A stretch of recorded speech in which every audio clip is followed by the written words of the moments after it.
आखिर वो कंपनी के बारे में क्यों जानना चाहती हैं? क्या कोई नुकसान पहुंचाएंगी उसे? क्या उसका दिल तोड़ना ही काफी नहीं था? अब उसे मुकम्मल तबाह करना चाहती हो? मैं ये कैसे कर सकती हूँ? कैसे? या अल्लाह मेरी मदद फरमा, इस आजमाइश को जल्दी खत्म कर दे।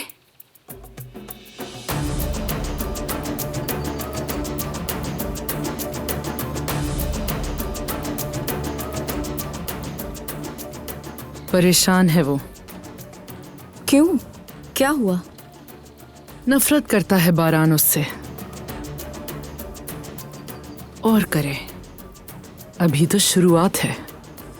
बारान काराबे ने तर्क के ताल्लुक का मजा चख लिया है। अब बारी है बेवफाई की।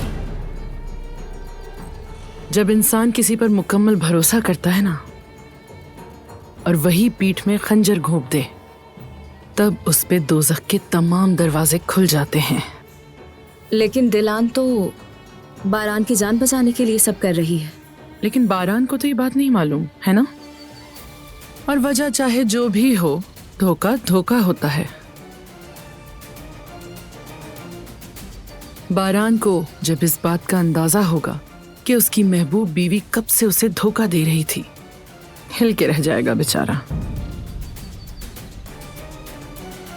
लेकिन बारान जब उस पर यकीन ही नहीं करता, तो दिलान को उस कंपनी के बारे में मालूमात कैसे मिलेगी?